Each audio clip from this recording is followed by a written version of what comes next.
샬롬, 이목사입니다. 일주일 동안 잘 지내셨는지요? 올 초부터 코로나 바이러스가 온 세계를 덮치고 있고 지금도 진행 중입니다. 많은 사람이 백신이 나와야 그나마 안심할 수 있다고 말합니다. 백신이 개발되기 전까지는 모두가 조심해야 하는 시기입니다. 코로나를 무서워하는 이유는 이 바이러스가 생명에 영향을 미치기 때문입니다. 다시 말하면 죽고 사는 문제이기 때문입니다. 사람이 살아가는 데 있어서 가장 중요한 것은 생명에 관한 것입니다. 죽으면 아무것도 할 수 없기 때문입니다. 살아있다라는 이 단어를 사도 바울이 2장 21절에서 말합니다. 함께 읽어보겠습니다. 나는 그리스도와 함께 십자가에 못 박혔습니다. 이제 살고 있는 것은 내가 아닙니다. 그리스도께서 내 안에서 살고 계십니다. 내가 지금 육신 안에서 살고 있는 삶은 나를 사랑하셔서 나를 위하여 자기 몸을 내어주신 하나님의 아들을 믿는 믿음 안에서 살아가는 것입니다. 아멘. 일반적으로 산다는 의미는 생명을 가지고 있는 것으로 이해합니다. 오늘 본문에 나오는 살다라는 단어에는 호흡하다라는 뜻을 포함하고 있습니다. 호흡을 한다는 것은 육신이 정상적으로 작동한다는 것입니다. 정상적으로 움직인다는 것입니다. 그러므로 산다는 것은 육체와 영혼이 분리되지 않은 상태를 말합니다. 산다라는 말에 반대되는 말은 죽었다입니다. 정상적으로 움직이거나 작동하는 것이 전혀 없는 상태를 말합니다. 다시 말하면 육신과 영혼이 분리된 상태를 말합니다. 이를 구약 성경에서는 스올 또는 음부라고 말합니다.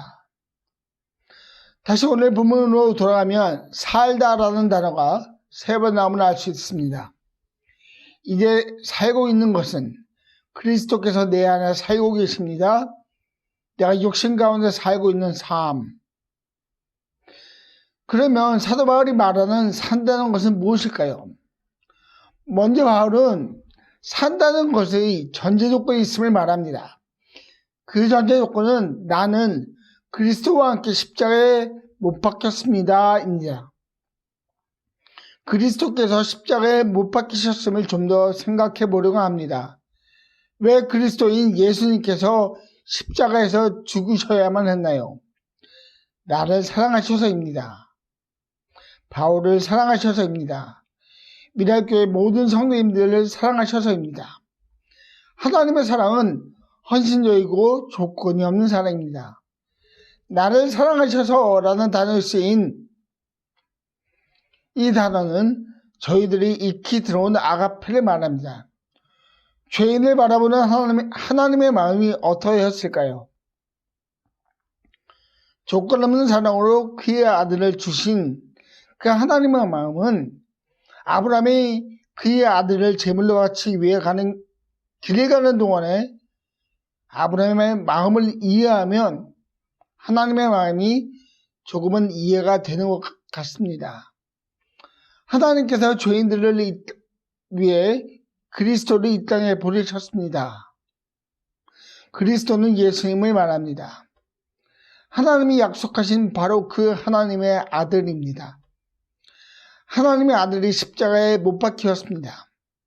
죄가 없으신 분, 하나님의 나라를 선포하신 분, 하나님의 능력이 아니고서는 결코 일으킬 수 없는 기적을 행하신 예수님께서 십자가에 달리셨습니다. 십자가는 저주의 상징입니다. 십자가는 그 십자가에 기적을 행하신 예수님께서 달리셨습니다. 십자가는 파멸을 그리고 희망이 없음을 상징합니다. 그 저주의 십자가에 예수님께서 달리신 이유가 있습니다. 그것은 그 저주, 죽음의 저주로부터 모든 사람을 자유하게 할 분이 바로 예수님이라는 것을 모든 사람에게 알리기 위해서입니다. 말씀하신 대로 예언하신 대로 예수님께서는 십자가에서 죽으시고 다시 살아나셨습니다. 부활하셨습니다. 예수님께서 부활하심으로 죽음을 이기심으로 이제 죽음에서 생명으로 모든 사람을 인도할 길을 여셨습니다. 예수님께서 새로운 길을 여셨기 때문에 예수님을 믿는 모든 사람들이 이제 살 수 있습니다. 이는 단지 육신적인 삶만을 이야기하지 않습니다. 영적인 부분도 함께 말하는데 죽음 이후에도 영원한 하나님의 나라에서 왕노릇하며 살 수 있다는 것입니다. 예수님께서 우리를 위하여 십자가에 죽으셨고 다시 사심으로 하나님의 자녀들도 살리셨습니다. 그래서 하나님의 자녀들은 살 수 있습니다. 생명을 가질 수 있습니다. 움직일 수 있습니다. 호흡할 수 있습니다. 사도 바울은 산다는 것, 호흡한다는 것을 두 가지 관점에서 말합니다. 하나는 그리스도께서 내 안에 살아계신다는 것입니다. 다른 하나는 하나님의 아들을 믿는 믿음 안에서 산다고 선포합니다. 바울은 예수님께서 그 안에 살아계신다고 말합니다.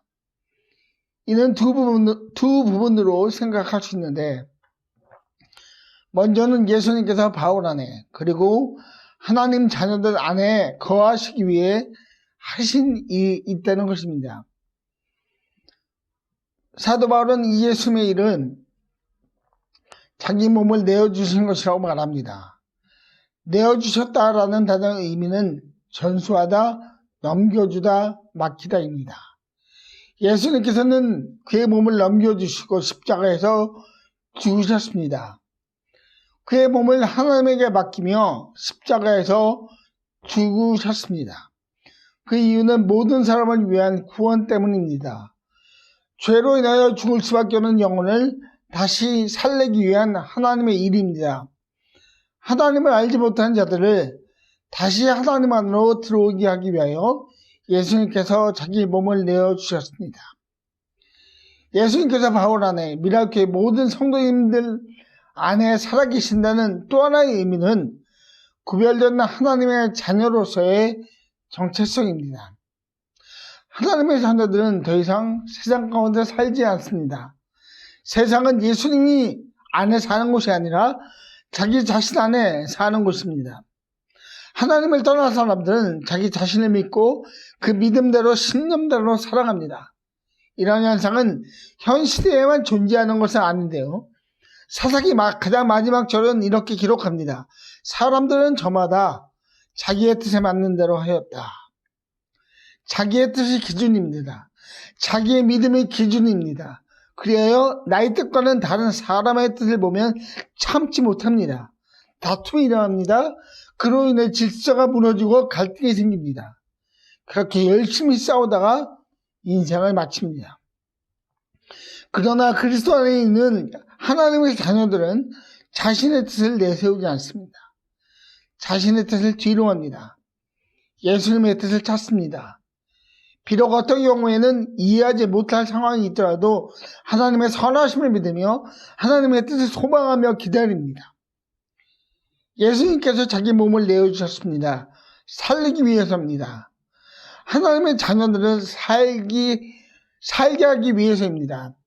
하나님 안에서 산다는 것은 영적으로 호흡한다는 것입니다. 영적으로 호흡하는 자들은 그리스도 안에서 삽니다. 그리스도가 기준이 되며 그 기준을 순종함으로 따라가면서 삽니다. 모든 하나님의 자녀들은 진정으로 사는 자들임을 잊지 마시기 바랍니다. 우리는 살아도 살고 죽어도 사는 자들입니다.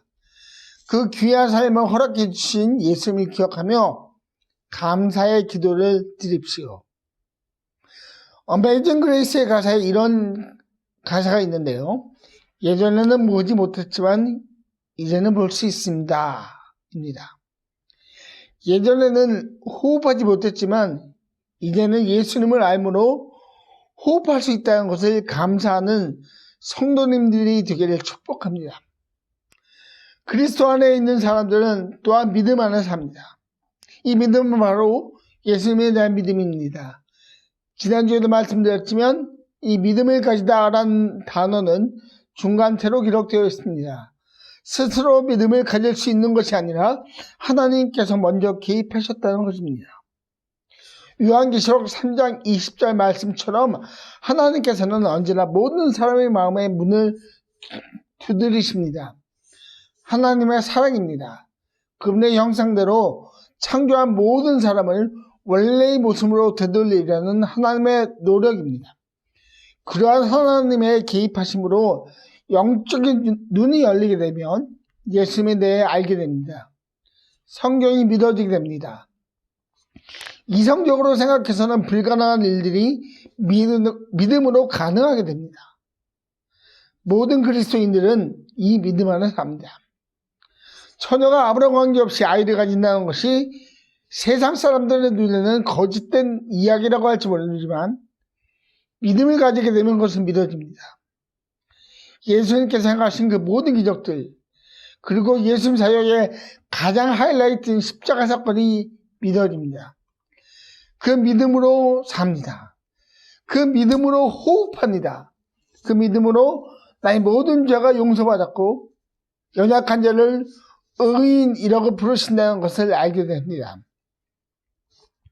그 믿음으로 죽음은 새로운 시작이요 하나님과 영원히 함께 거하는 것임을 알게 됩니다. 이 믿음을, 예수님에 대한 믿음을 강건히 세우십시오. 누가 뭐라고 해도 예수님은 나의 구원자이시고 하나님의 아들이십니다 라는 믿음을 삶의 제일 앞에 두시는 성도님들이 되기를 축복합니다. 이런 믿음 가운데 살게 되면 경험하게 되는 것이 있습니다. 그것은 이 믿음을 방해하는 세력이 있다는 것입니다. 이 믿음을 왜곡하는 것이 있습니다. 21절은 다음과 같이 기록합니다. 나는 하나님의 은혜를 헛되게 하지 않습니다. 의롭다고 하여 주시는 것이 율법으로 되는 것이라면 그리스도께서는 헛되이 죽으신 것이 됩니다.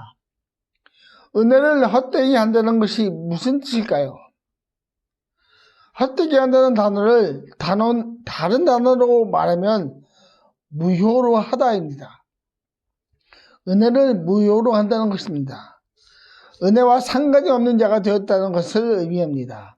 이는 하나님으로부터 떠났다는 것을 의미합니다. 하나님으로부터 등을 돌렸다는 것을 의미합니다. 이렇게 은혜를 무효화하려는 시도가 있다는 것을 기억하십시오. 갈라디아서 첫 시간에 본 말씀인데요.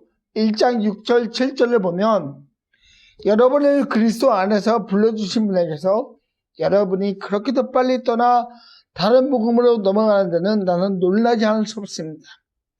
실제로 다른 복음이 있는 것이 아닙니다. 다만 몇몇 사람이 여러분을 교란시켜서 그리스도의 복음을 왜곡시키려고 하는 것뿐입니다. 다른 복음이 있다라고 주장하는 사람들이 있습니다. 예수님의 구원이 완전하지 못하다고 주장합니다. 이러한 자들은 구원의 길은, 구원의 방법은 여러 가지라고 말합니다. 각자 사람이 원하는 대로 구원의 방법을 찾을 수 있다고 주장합니다. 그러나 앞서 말씀드린 것처럼 자기 뜻에 맞는 대로 사는 사람에게 여러 가지 구원의 방법은 오히려 갈등만 일으킵니다. 또 하나의 왜곡은 열심히 구원자를 찾되 당신의 노력으로 찾아보라는 것입니다. 이는 굉장히 달콤한 말입니다. 사람은 스스로 노력해서 무엇을 얻는가에 대해서 성취감이라는 감정을 가지고 즐거워합니다. 문화인류학자인 사무엘 헌팅턴이라는 학자가 있습니다. 아주 유명한 학자인데 이분의 책 문화 대충들로 보면 21세기의 이슬람교가 빠르게 증가할 것이라고 예측합니다. 그리고 이 학자는 그 이유를 바로 성취감으로부터 시작할 것이라고 주장합니다. 무슬림들은 구원을 얻기 위하여 해야 하는 노력들이 있습니다. 이 대학자가 아주 재밌게 쓴 한 문장을 제가 본 적이 있는데요. 그가 이렇게 기록합니다. 21세기의 사람들은 믿음으로 구원을 얻는다는 것에 대해 더 이상 흥미를 가지고 있지 않을 것입니다. 거짓 구원은 노력하라고 말합니다. 믿을 마음이 있으면 그 마음으로 노력하라고 유혹합니다. 그러나 이 모든 것들은 예수님의 구원 사역을 무효화하려는 것입니다. 이 유혹에 속지 마십시오. 이 유혹에 귀를 기울이지 마십시오. 그리고 온전한 예수님에 대한 믿음으로 굳건히 서십시오. 살아있는 것처럼 보이나 실상은 죽은 것이 있고, 죽은 것처럼 보이나 실상은 사는 것이 있습니다. 모든 그리스도인들은 세상에서는 죽고 그리스도 안에서는 모두 살아있는 사람들입니다. 그리스도 안에 사는 것이 진정으로 사는 것임을 기억하십시오. 그러한 믿음 가운데 그리스도 안에서 살아있는 것들을 방해하고 왜곡하는 세력들로부터 벗어날 수 있고 자유할 수 있습니다. 미라교회 모든 성도님들이 날마다 더욱 새롭게 삶으로 하나님을 더 가까이 하는 축복이 함께하기를 주님의 이름으로 축복합니다. 기도하겠습니다. 아버지 하나님 감사합니다. 저에게 진정한 삶을 가르쳐 주시고 그 안으로 인도하시는 은혜에 감사합니다. 하나님 언제나 그 은혜와 그 감사 가운데 저희들이 살 수 있도록 도와주시고 이 은혜를 왜곡하는 그 어떠한 세력으로부터도 우리를 지켜주시고 우리의 믿음이 날마다 더욱 강건할 수 있도록 주님 도와주십시오. 예수 그리스도 이름으로 기도합니다. 아멘. 이제 내가